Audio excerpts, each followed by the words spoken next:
Number 1. When I was 14, our family dog, a German Shepherd named Benny, went missing. My older brother and I had taken him out for a walk in the Arizonan woods that surround our house. The dog disappeared out of eyeshot and didn't return when we called for him. Must have looked for a solid 3 hours before the sun started to set and we had to jog back to our house. We told our dad that Benny had disappeared on our usual walking trail. Well, old Benny was part of the family, so my dad and uncle went out with a couple of flashlights in search of him, reassuring my brother and I that they'd find him. Despite their reassurances, I honestly didn't hold out much hope. We live in the middle of nowhere, with vast woodland almost surrounding the house. Even though Benny knew this area like the back of his paw, if he'd wandered too far out in those woods, he could have easily lost his bearings. It's possible he caught sight of a critter and chased it too deep in. I was distressed, of course, because I loved that dog like a brother, and so did, well, my brother. We waited alone in the house for a couple more hours, anxiously awaiting our elder's return. It was a fair trek down to where we'd lost sight of him, but every minute we had to wait was disheartening. You can imagine my jubilation when I heard a dog's bark coming from the surrounding woods. My first assumption was that our uncle and dad had found him, but when I peered out of my bedroom window overlooking the front, I saw nothing. Our family members weren't anywhere to be seen. Had Benny found his way back by himself? Did I just imagine that barking? I called my brother over, telling him I just heard what must have been Benny out by the trees. As he stared out of the window beside me, a second bark rang out, much louder than the first. Actually, a little too loud. Being a German Shepherd, Benny had a strong bark, but this seemed almost unnatural, and almost seemed to reverberate. The tree line where it was coming from was a fair distance from the house, but it sounded like he was just outside the window.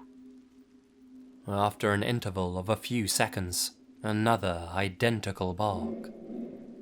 It might sound odd to say this, since dog barks sound pretty alike, but it was almost too similar to the last one. There was a static quality to it, almost like an old recording. Then came a whimpering, like an injured dog would make. I knew that my brother thought this was strange as well, as he shot me an unnerved look, and told me to stay put whilst he went out with my dad's rifle to investigate. If Benny was hurt out there, we'd have to help him pronto. I kept a watchful eye and ear from my bedroom, and my brother ventured outside, cautiously approaching the tree line. About 10 meters away, I saw him freeze on the spot, shining his flashlight at a specific point in the woods. He lowered it and aimed his rifle at the same spot. All this time I'm hollering at him from my bedroom window, asking what the hell's going on. He doesn't answer me, just stands there for the longest moment. Then he pulls a 180 and hightails it back inside. I ask him what the hell that was all about. He says that as he got close to the tree line, he saw old Benny all right, tail wagging and everything. Gave him a little, "Come here, boy." The dog wouldn't budge. It wanted my brother to go to him. When my brother shone his flashlight on Benny, he knew something wasn't right with the big guy. Aside from his moving tail, he was standing stiff and rigid, and looked more like a taxidermy statue. His sides didn't even expand or contract to breathe. And his eyes, they weren't dog-like. He said it was more like looking into the eyes of a human stranger. They were large, wide, and full of white. That might be difficult to picture, but he said you wouldn't have to know what Benny looked like to know this was unnatural for a dog. That's when he raised his rifle, and the damn thing stood up on its back legs and sprinted off deep into the woods, running just like a man. Since it looked like Benny, he couldn't take the shot. He claims to this day that the thing was trying to lure us out into those woods, projecting its voice and trying to catch us off guard, that it hadn't yet learned the little nuances of acting like an authentic dog. Our dad and uncle returned home about 15 minutes later. They'd found Benny's mauled body by a lake a couple of miles out. They said he must have been there for hours. Number 2. Not much is known about skinwalkers, other than the obvious, since the Navajo generally don't like to talk about them. It's said that even discussing the creatures attracts their attention, though I think their reluctance has more to do with not letting outsiders in on their native lore. That being said, a part Navajo friend of mine has filled me in on some of the stories he's heard about the creatures, and quite frankly, they're pretty chilling. He's mostly apathetic when it comes to the whole native secrecy deal. He told us a story that happened to his uncle when he was only 21 and out on a camping trip with a few buddies of his. It was an annual trip they made to honor a friend of theirs who died young a couple of years prior. For the sake of this story, we'll say the friend's name was Jeremy. The rest of the guys had ventured out to those woods every year. Even with Jeremy having passed away, they kept the tradition very much alive. It was early one morning during the trip, and my friend's uncle had woken up before his buddies. He got out of the tent to take a little stroll around the area, stretch his legs, and appreciate the beautiful nature that surrounded him. He walks for about 5 minutes, and other than his friends, he's miles away from the closest human beings around. He's hearing nothing but birdsong and the breeze. But the calm atmosphere suddenly shifts, and the air around him started to feel heavy. The sound of the birds around him seemed to dissipate, and things became eerily and unusually silent. A strange sense of dread overcame him, and compelled him to turn around. There, standing on a raised area, was Jeremy. More accurately, it was Jeremy's face, seemingly superimposed on a weird, crooked body. He just stood there, waving at him. Looking at Jeremy's face closely, his jaw was slack, and his eyes were colorless and glazed over, like there was a thin, translucent film covering them. His expression never changed. His limbs were torn and bloody. My friend's uncle sprinted back to the tent and alerted the others. They knew the stories of skinwalkers, and wasted no time in packing up and cutting their trip short. Now, some people might be compelled to think that this was Jeremy's spirit, coming to hang out with his old camping buddies one last time. My friend's uncle knows otherwise. He says this was a malevolent entity. It was likely native to the area, and had seen the boys on a previous trip. That's how it knew to take Jeremy's face. Number 3. I don't belong to any UFO groups or anything like that, but this actually happened to me. I've told a few trusted friends about it, but never bothered writing it down. I'll try to relate it as accurately as memory allows. In 1990, while I was working as a paramedic in Anchorage, we got called out on an alarm for a man having a heart attack at the state jail in Eagle River. He was a native man in his 70s, and after I got him stabilized with IVs, O2, and cardiac drugs, my partner and I began to transport him to the native hospital in Anchorage. En route to the hospital, I had time to talk to this gentleman who was an Aleut from the native village of Port Graham, a remote village on the lower end of Cook Inlet.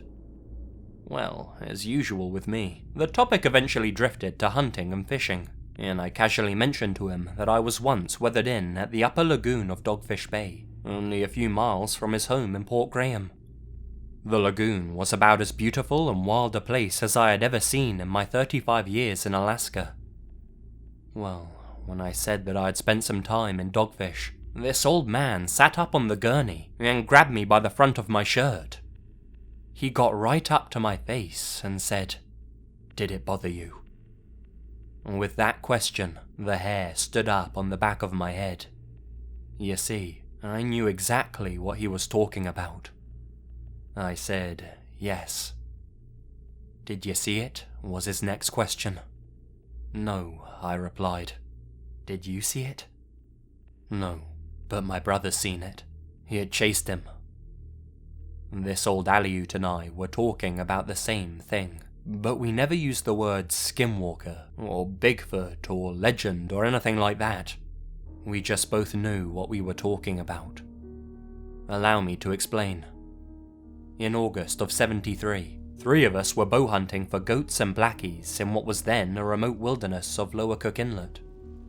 A sudden storm forced us to take shelter in Dogfish Bay lagoon. We beached our skiff and let the tide run her dry. After a dinner of broiled salmon, we turned into our tent. Back in those days, the best tent I had was a dark green canvas job with a centre pole and no windows or floor. We left the fire burning and cleared the pots and pans so not to attract bears during the night. The sky was clear, but the wind was howling through the old growth timber that lined the shore. Sometime around 2 a.m, my friend Dennis woke me up by squeezing my leg. I could dimly see his face in the tent. His finger was across his lips. I listened. Then I heard it. A step.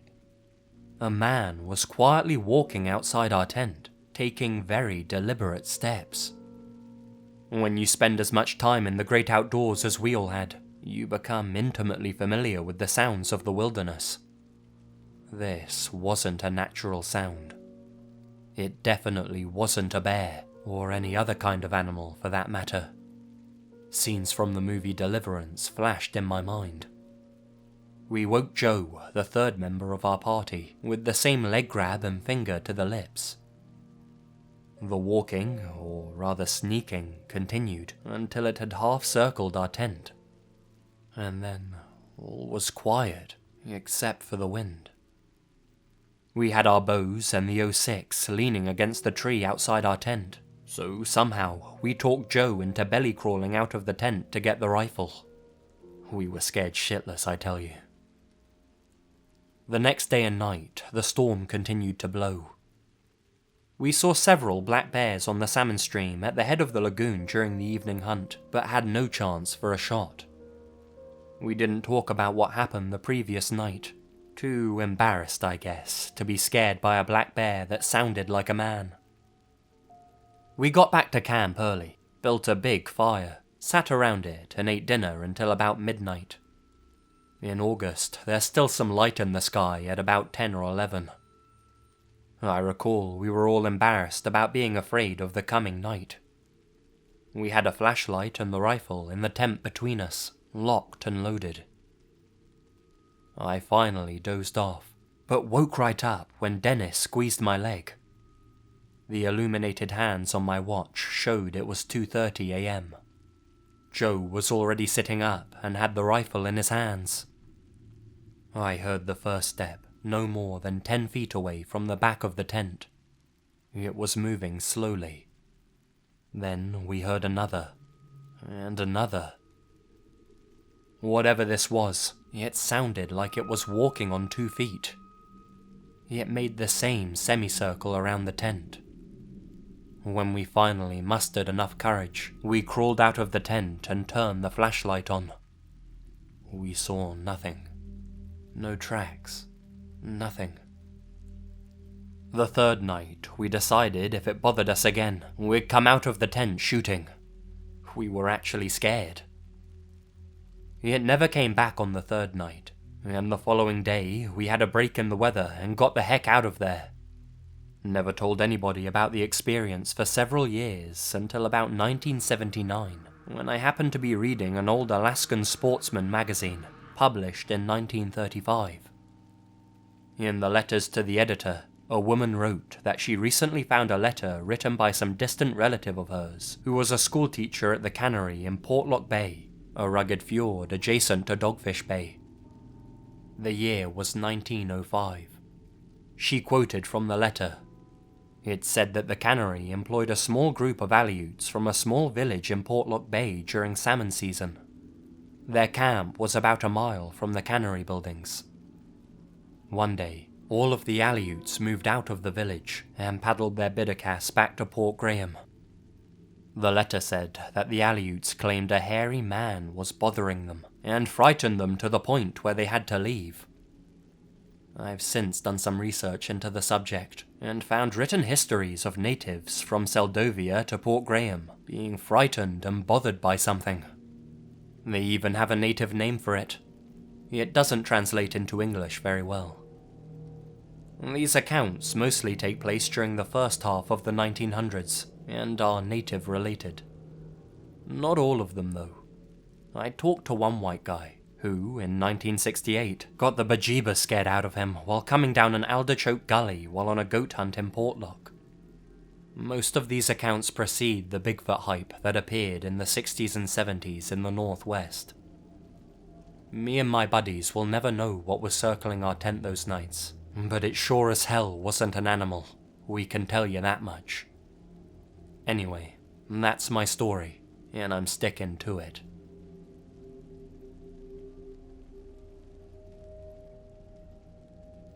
Number 4. My roommates told me this story a few times, and I want to see if anyone else has had similar experiences. As he tells it, he was driving home super late at night, maybe 3 or 4 AM, in a suburb of Phoenix, Arizona, both times this occurred. The first time, he was driving alone on a road that has an open field to the left of it, when out of nowhere, a black figure on all fours bounds up out of the field and across the road in front of his car. As soon as the figure got to the other side of the road, it stops with inhuman quickness, turns around and looks directly at my roommate.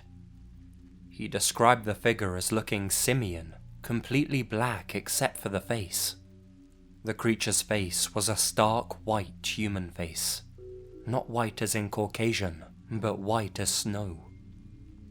This happened again a few weeks later, but this time the creature was sitting in a tree.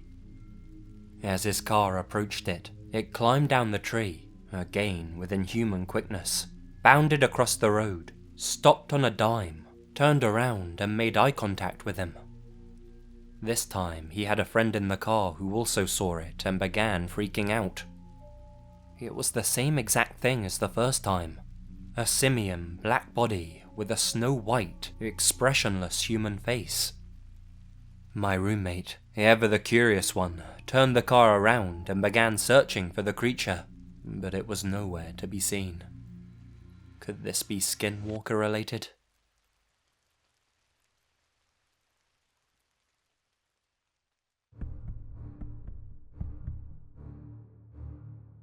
Hey guys, Lazy here, and thank you very much for listening. So thank you to everyone who voted on my Twitter poll for the next video, and coming up next will be some kind of unsolved mysteries type thing. I'll see what I can find, I'll do some digging. I don't really like to reuse stuff that's already been talked about a bunch in the past, so hopefully I can find some interesting unused material. And if not, well, you'll get some more stories or something, I don't know. Anyway, I'm gonna try and get that out in the next few days. I know I always say this and it's always later, but this time I'm gonna try and do my best.